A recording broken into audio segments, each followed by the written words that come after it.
tecnologia, inovação, cibersegurança, soluções IoT e inteligência artificial. Tudo isso e muito mais sobre transformação digital e tendências do mercado Você encontra aqui no MachineCast.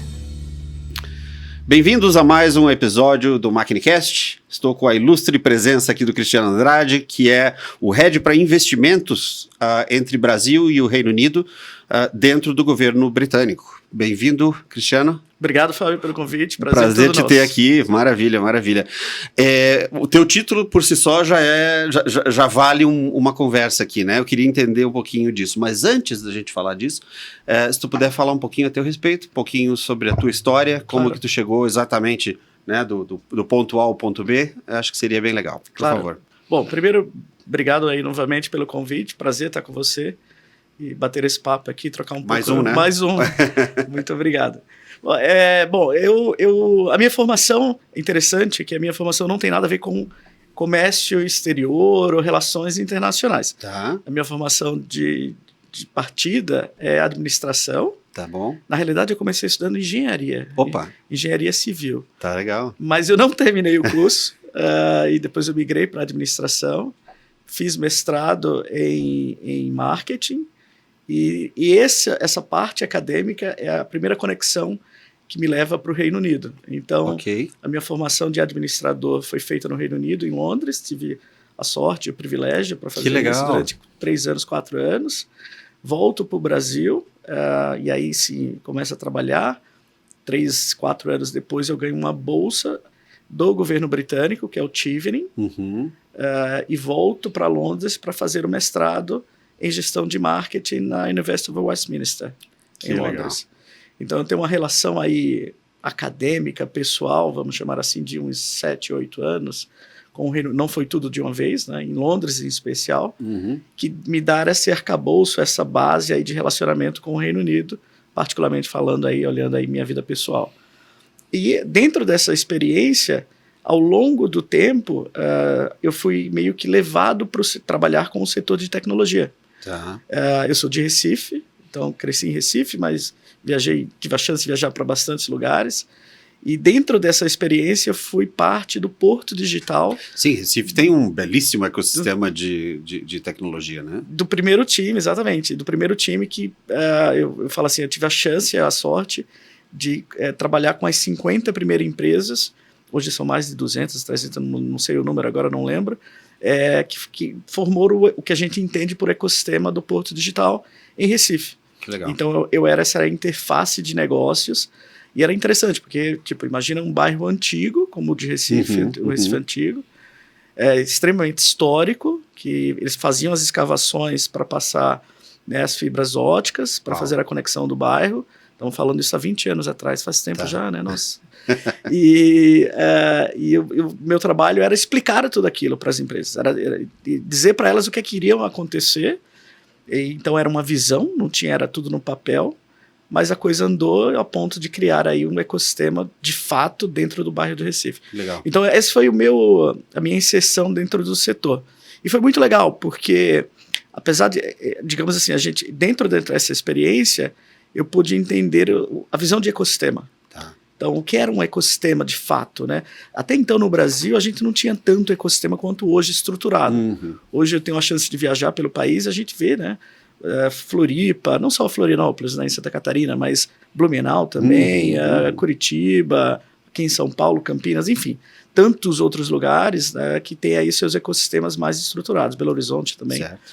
Então, dentro dessa visão, eu passei por toda a experiência de startup, vou começar ao contrário, na realidade, incubadora. Então, processo de incubadora, depois eu tive startups, foram 2. Dessas 2 startups que não deram certo, ou até deram certo, mas não... né, tiveram seus momentos. Trabalhei em aceleradora e terminei a última fase, vamos chamar assim, dessa temporada, trabalhando para o CESA, que é o Centro de Inovação, dentro ali do ecossistema. E o CESA foi legal porque ela me trouxe uma visão técnica e de negócios muito mais apurada. Né? Foram 7 anos dentro do CESA, então foi bastante interessante. Desse momento, eu saio do CESA e logo na sequência é quando eu vou trabalhar para o governo britânico, aí então em Recife, mas já com a conexão já em todo o Brasil, porque né, então eu trabalhava para o time setorial de tecnologia. Era o time que apoiava as empresas britânicas para fazer negócios, investimentos do Reino Unido para o Brasil, que a gente chamava de tecnologia e Smart Cities. Então foram 3 anos aí nesse processo, e agora fiz uma migração de posição e sou head para investimentos, trabalhando para o Department for Business and Trade, o que a gente conhece como DBT, que faz o apoio contrário, digamos assim, que é apoiar empresas brasileiras na sua jornada de expansão e internacionalização para o Reino Unido.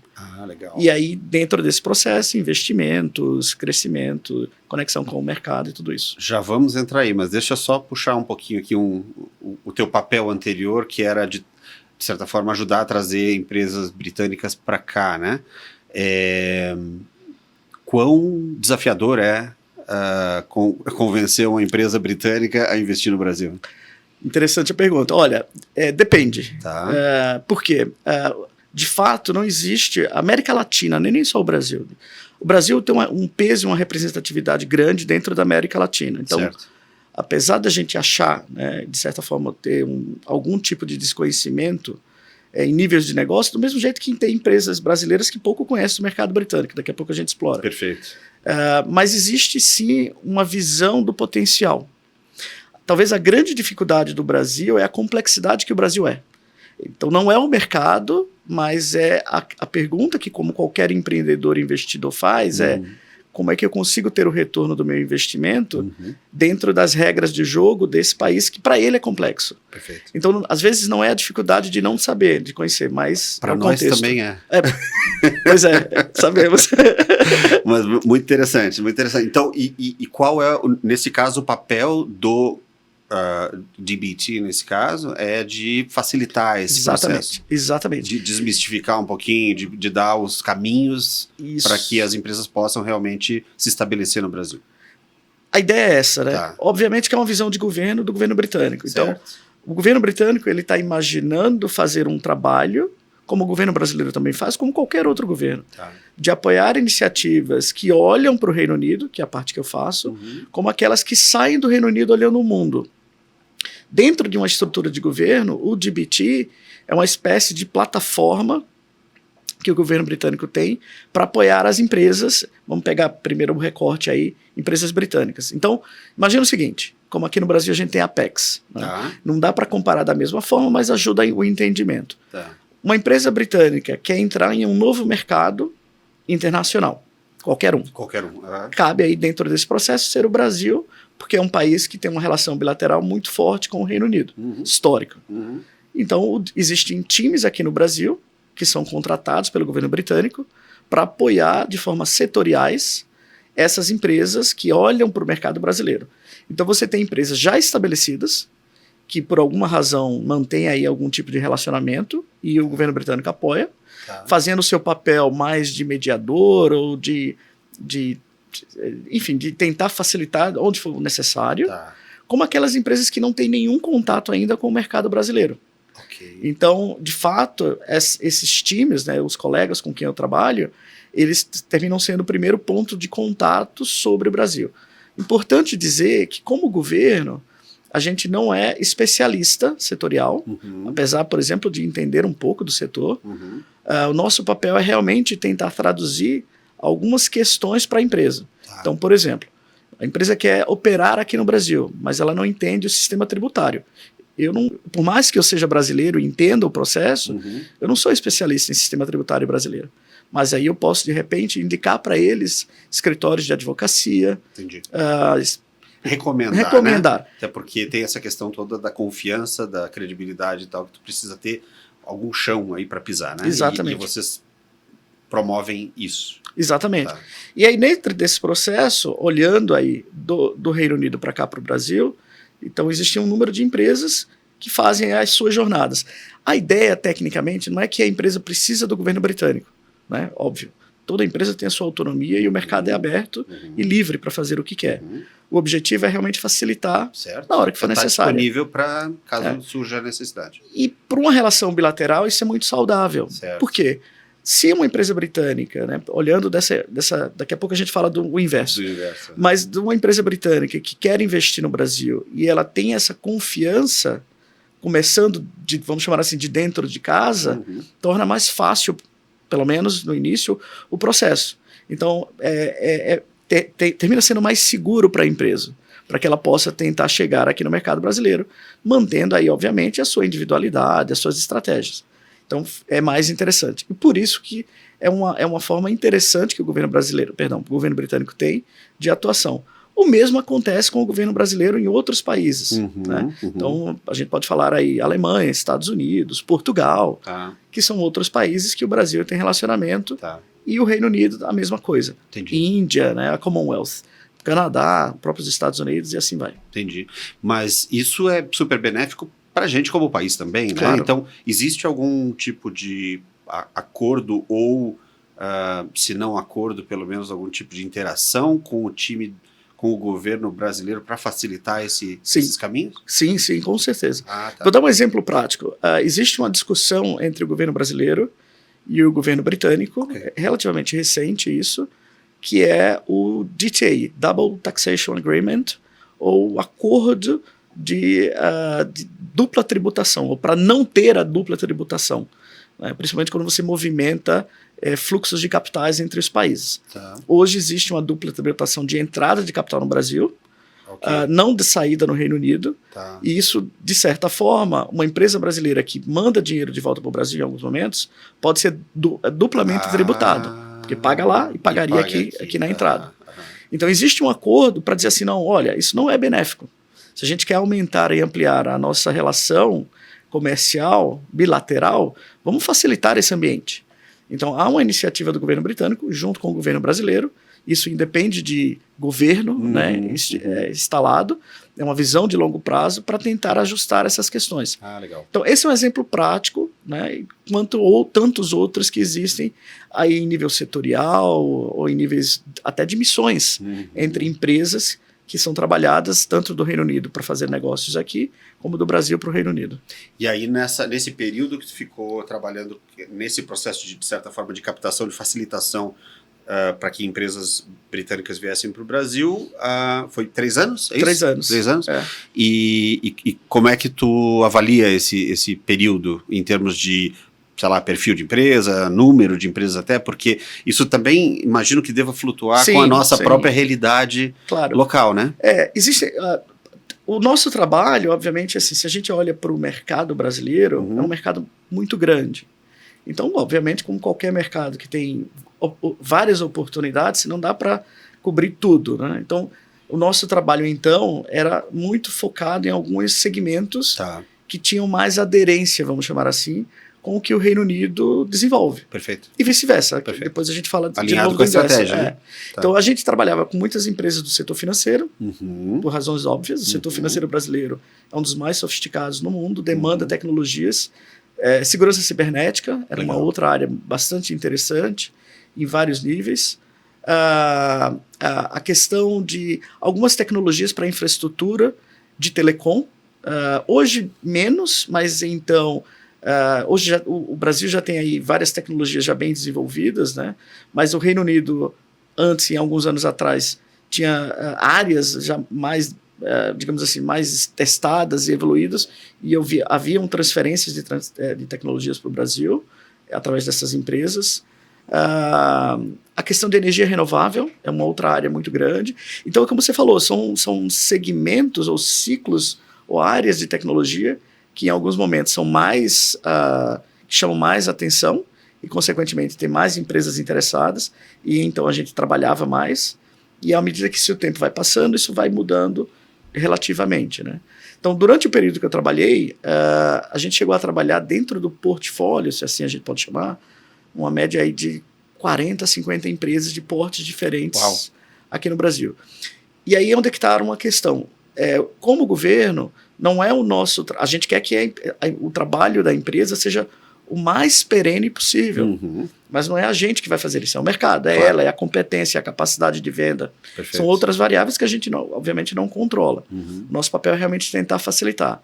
Então, Quando a gente fala 40, 50, tem um pouco para mais, um pouco para menos, mas é um número razoável, vamos chamar assim, de empresas que olham para o mercado brasileiro aí dentro desses segmentos que a gente está falando. Que interessante. E o que te levou a ir para o outro lado do balcão? Boa pergunta.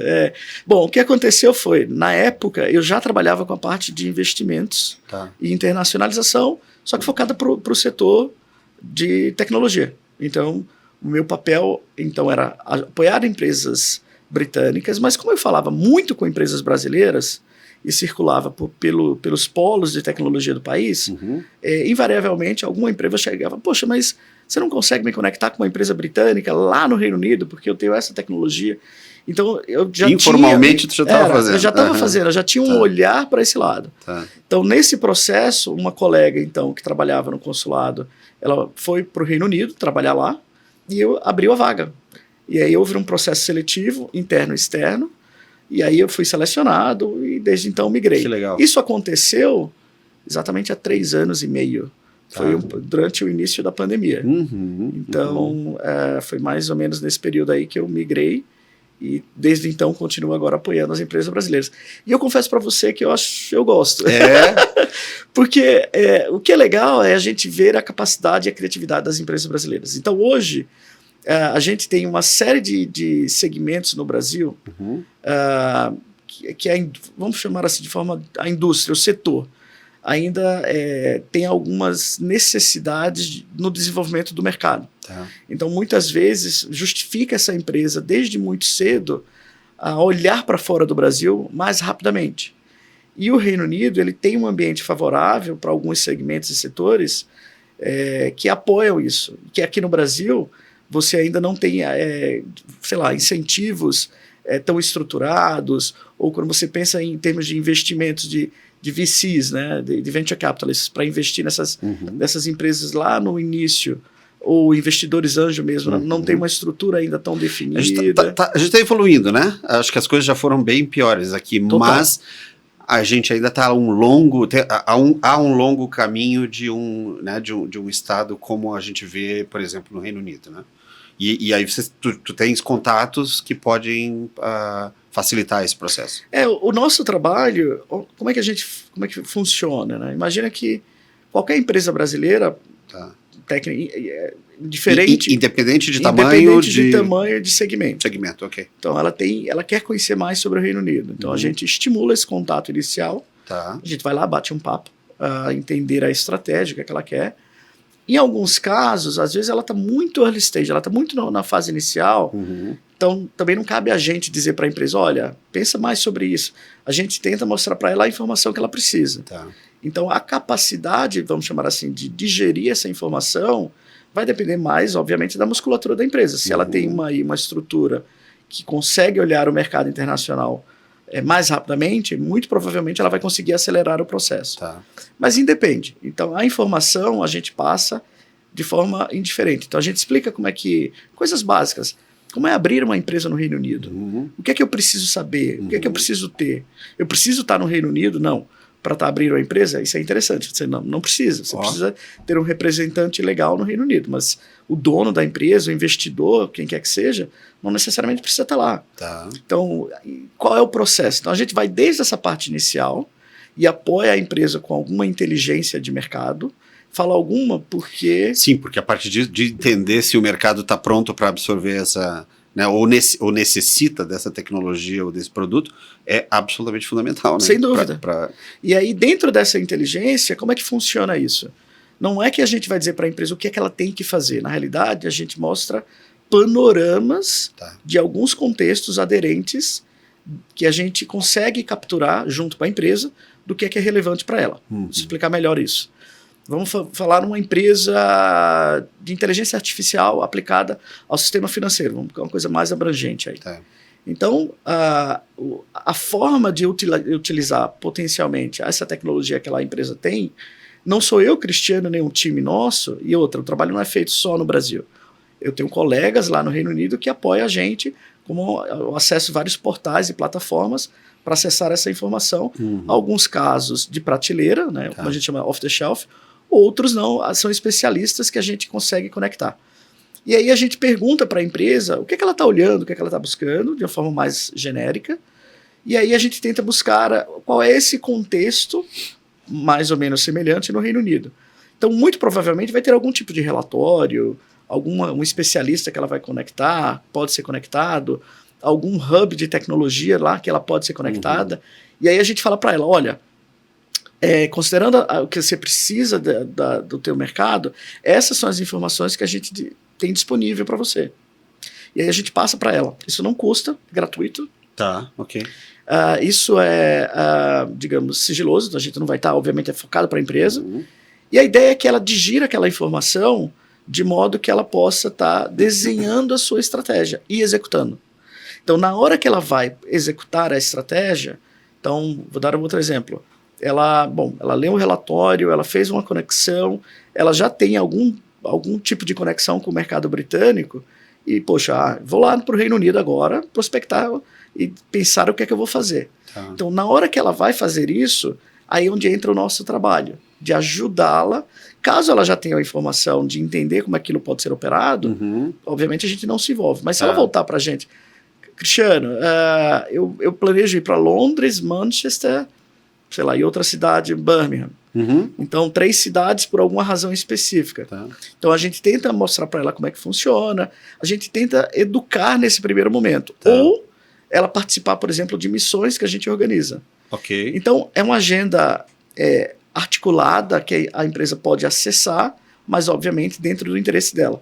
Só que a gente não se envolve nesse interesse, a gente mostra para ela os caminhos. Novamente facilita, Facilita. Né? Tá. E essas missões, elas são por segmento? Então, hoje a gente tem aqui, 3 missões que nós organizamos aqui a partir do Brasil para o Reino Unido.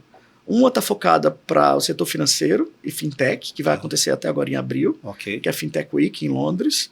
Uma que é mais genérica, entre aspas, que é a London Tech Week, famosa London Tech Week. Semana de tecnologia.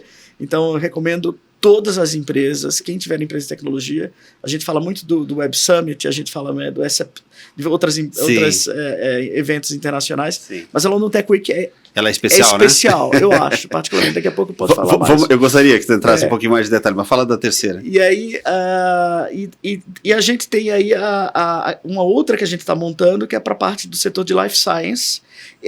Essa, por ser a primeira, é um pouco menor. Tá. E aí a gente faz Londres e provavelmente Leeds, que é mais o norte da Inglaterra, sim. que tem um centro de inovação para a área de ciências da vida, né? Tem Cambridge também, mas são áreas que a gente tenta ir para os lugares onde o acesso é mais facilitado. Tá. Então a gente já conhece alguns mecanismos que tem programas, algumas questões que é interessante expor isso à empresa para que ela conheça. Antes da gente falar da London Tech Week com mais detalhes, só uma dúvida, assim, uma curiosidade minha.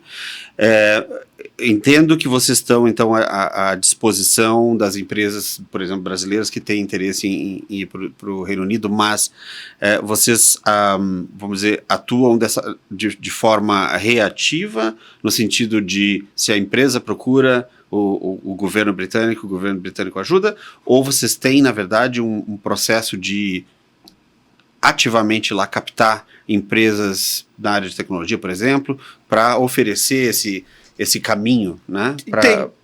Tem os dois lados. Okay. O time é bem pequeno, somos em 4. Tá. Então não dá, né, pensar que é o Brasil.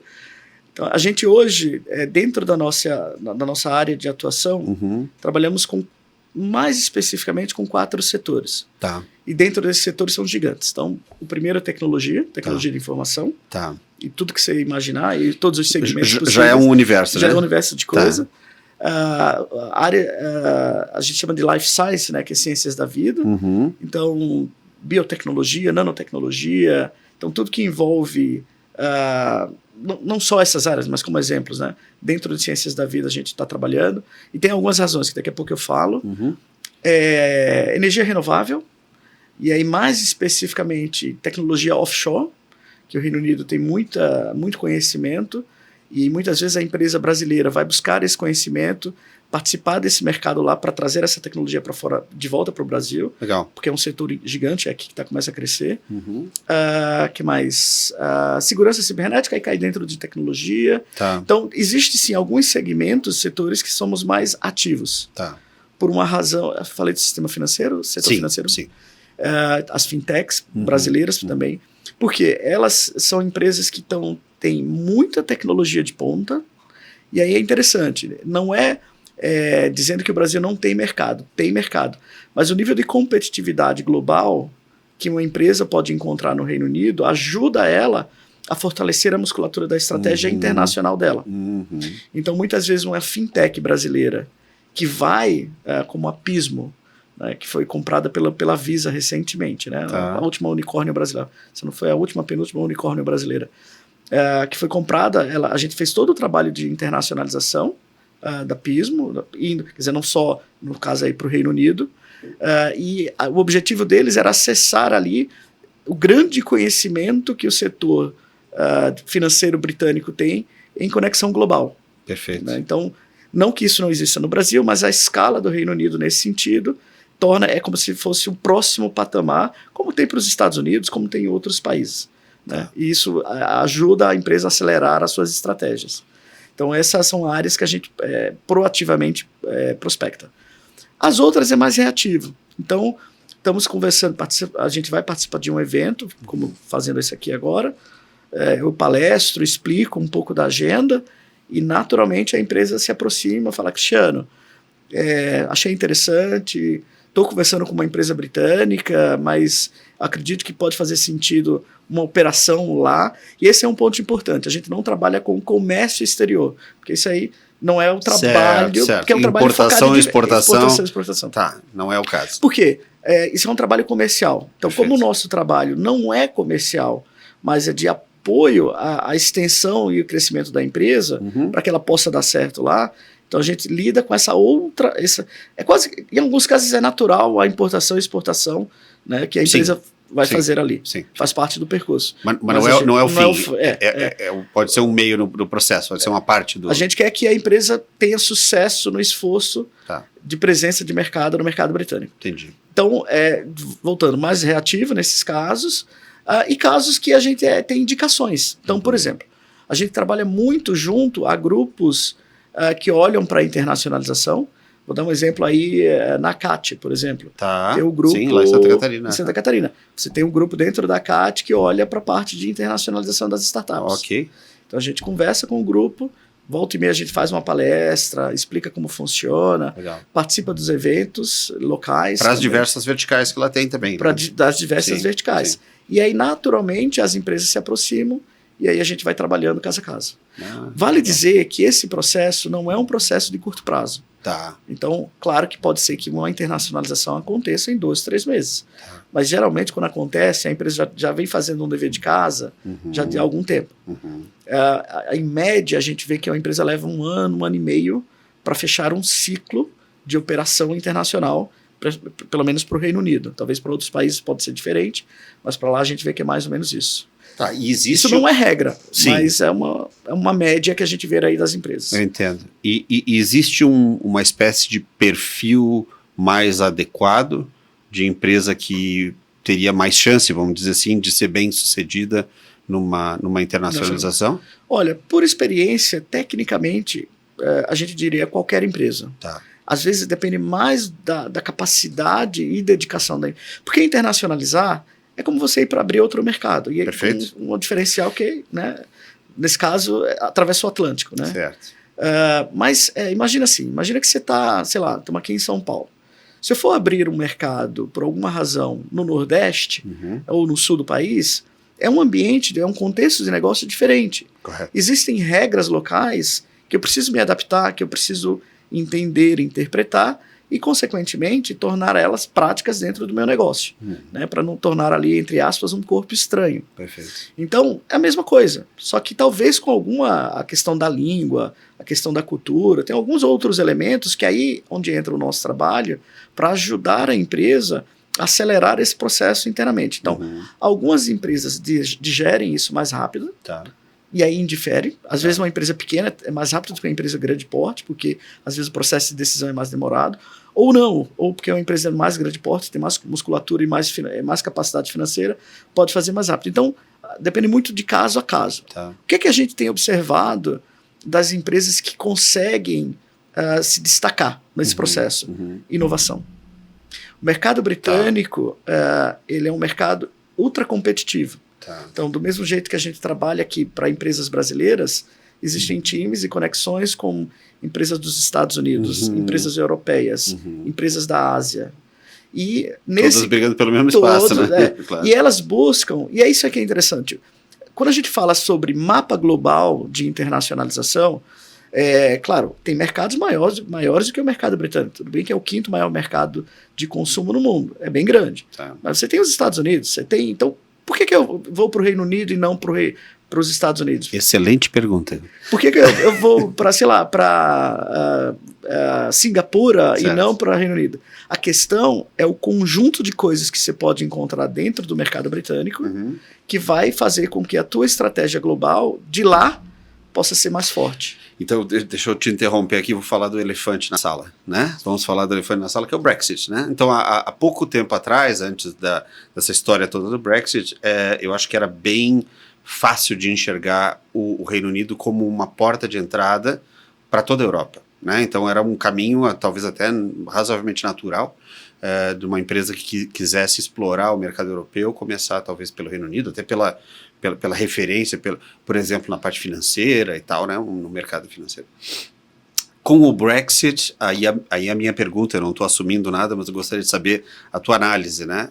Quanto que teve de impacto disso, e a Inglaterra ou o Reino Unido continua sendo ainda uma porta de entrada para a Europa, apesar de não fazer mais parte da União Europeia? Da União Europeia. Vou dividir em partes. Por favor. Quando a gente fala de Brexit, e é uma coisa que... como ele aconteceu, e aí há divergências, a gente poderia até discutir em outras camadas, outras esferas, mas eu não vou polemizar nesse sentido. O Brexit, quando ele foi executado, existia sim uma questão específica que estava orientada à questão de estrangeiros no Reino Unido. Enfim, de novo, poderia ser discutido se foi bom, foi ruim, isso está lá no passado e foi a motivação inicial.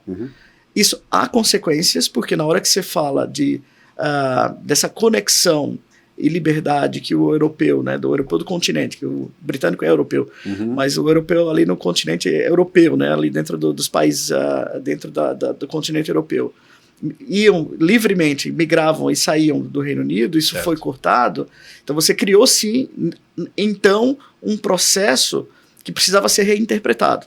E teve consequências, e ainda tem. Claro. Então hoje, por exemplo, você... porque não é só a pessoa, né? Teve a questão toda corporativa, investimento, uma série de exatamente. coisas, né? Então, quando a gente olha para esse processo, e aí foi interessante porque houve um plebiscito né, dentro do Reino Unido e foi definido e seguiu-se com a decisão da maioria de quem votou naquele momento dentro do plebiscito, que era fazer o Brexit. Correto. Então, talvez o dimensionamento do Brexit, sendo muito transparente, né? E a gente, né, isso não é Cristiano falando, o contexto que olhando agora, é mais fácil falar agora, talvez se você fizesse a pergunta 3 anos atrás, seria mais difícil responder, mas olhando agora, o Brexit, quando ele foi feito, ele precisava ser resolvido várias questões de uma única vez. Então, agora, quando a gente passou 3, 4 anos, obviamente que o Reino Unido tem tentado fazer seu dever de casa. Perfeito. Então, aquela ruptura, que até então era discutida, né, o hard e o soft Brexit, que foi para o soft, que foi uma ruptura, entre aspas, ou um desligamento negociado, ele está acontecendo. Então, por exemplo, agora, vários programas das universidades europeias e programas de pesquisas das universidades britânicas, hoje eles estão interconectados, como era antes. Né? Então, antes, quando houve o Brexit, eles deram uma pausa, porque precisava se entender o que iria acontecer, e agora voltaram a serem trabalhados. Então, quando a gente tira essa cortina que tinha a ver com, vamos chamar assim, passaporte europeu, que foi a grande discussão, isso de fato tumultuou o meio do campo, usando uma expressão popular. Isso misturou a conversa.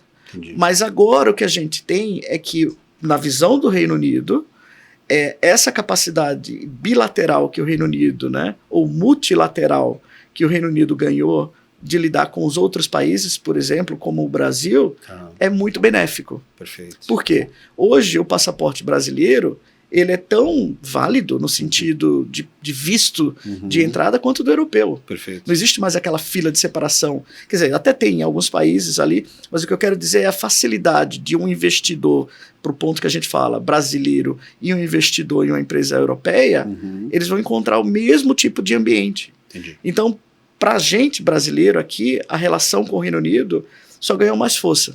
O que antes terminava ficando diferenciada porque era o bloco como o europeu, claro, que ficava ali. Facilitava muito mais para quem já estava no bloco. Né? Mas aí, respondendo a segunda parte da pergunta, com relação a pensar o Reino Unido como plataforma de entrada para o mercado europeu. Continua existindo. Tá? Não há diferença porque na hora que você vende para o Reino Unido, você pode continuar vendendo para o resto do mundo, e dentre eles o mercado europeu. Né? Então, muita da legislação de alguns produtos e soluções que o mercado, que a Europa adota, foram reinterpretados dentro do mercado britânico para ver equivalência. Então, hoje você tem produtos que podem ser vendidos no mercado britânico da mesma forma que podem ser vendidos no mercado europeu. Existem algumas exceções? Sim, existem, e estão sendo aí dentro do processo negociado. E de qualquer forma, isso faz parte hoje, né, do trabalho da tua equipe orientando nesse sentido também, né? Exatamente. Tem um caso bem interessante, que eu vou montar uma conexão aqui, rapidinho, para dar um exemplo. Recentemente, isso ano passado, ou talvez, se não falha a memória, foi ano passado, a gente conversou com uma empresa que ela desenvolvia uma tecnologia para a questão de... Deixa eu ver se eu consigo explicar. Ela desenvolvia uma tecnologia para hospitais, que era para questão de segurança, para não ter proliferação de bactérias, de vírus, a questão física. Então eles tinham... eles criavam algumas soluções, né, de proteção para tornar o ambiente mais inerte. Perfeito. Isso é bem complexo. Né? E essa solução, obviamente, para ser adotada em qualquer país no mundo, seja Reino Unido, seja Europa... Qualquer coisa do lado médico é complicado do ponto de vista de certificação. Né? E essa empresa foi para uma feira muito conhecida em Dubai, e eles chegando lá em Dubai, eles falaram o seguinte para ela: olha, adoramos o teu produto, mas se você for tentar tirar uma certificação aqui, fica complicado porque o processo é muito lento. Por que você não considera o Reino Unido como a tua porta de entrada para o mercado, para o lado de cá? Entendi. Dá credibilidade. Dá credibilidade. E daí a gente conversa. Certo. Então essa empresa veio para a gente, explicou essa história. Eu estou resumindo muito aqui, claro, que tinha muito mais coisa. Entendi. E a ideia foi que a gente apoiasse ela a como localizar o produto no Reino Unido. Então, no primeiro momento, entrar no Reino Unido não era só explorar o mercado britânico. Era uma oportunidade global que ela conseguia, usando a plataforma Reino Unido, para tornar para endossar o produto também para o mercado. Né? Então, aí volta ao ponto inicial que eu estava falando, que misturei todos os pontos que a gente está conversando. Sim. Às vezes, a questão de uma empresa internacionalizar para o Reino Unido tem muito a ver com a estratégia dela de fato global. Não é, claro, todo mundo vai para algum mercado para ganhar novos clientes. Isso é fato. E o mercado britânico, nesse sentido, para alguns segmentos, é muito interessante. Como eu falei, é o 5º maior mercado do mundo. Perfeito. Mas, além disso, você tem aí essa capacidade de conexão global que você pode usar dentro da estratégia. Por ser um país de referência, claro. Exatamente. Claro. Perfeito. Cristiano, assim, é um assunto fascinante. Eu, particularmente, tenho essa conexão também com o Reino Unido, que é pessoal e é muito próximo de mim. Então, é um assunto que eu, por mim, levaria muito mais horas falando, tá? E, infelizmente, não tem esse tempo todo agora, mas eu já deixo o convite aqui para a gente fazer uma segunda leva, até porque a gente poderia e deveria, talvez, falar com mais detalhes a respeito da London Tech Week. O que eu acho que seria interessante a gente fazer aqui, já vou dando um spoiler para a turma aqui, é que talvez a gente pudesse fazer uma outra conversa depois que a London Tech Week aconteça, e tu traz para nós aí as novidades, o que aconteceu e como é que foi o processo todo, até para trazer um pouco de informação para o nosso ecossistema aqui. Eu acho que tem muita empresa e muita área de tecnologia que pode se beneficiar com esse processo de internacionalização. Com certeza, já fica à disposição. E, de fato, tem um monte de coisa aí que a gente pode explorar. E a London Tech Week acontece em junho. Tá. Se eu não estou enganado, é de 10 a 14, 12 a 16, acho que é 10 a 14 de junho. E quem quiser mais informação, depois é só falar com a gente. Mas Coisa agradeço a oportunidade. Maravilha. Obrigado, Cristiano. Obrigado mesmo. Até a próxima. Que seja a próxima. Com certeza. Tecnologia, Inovação, cibersegurança, soluções IoT e inteligência artificial. tudo isso e muito mais sobre transformação digital e tendências do mercado Você encontra aqui. no MacniCast.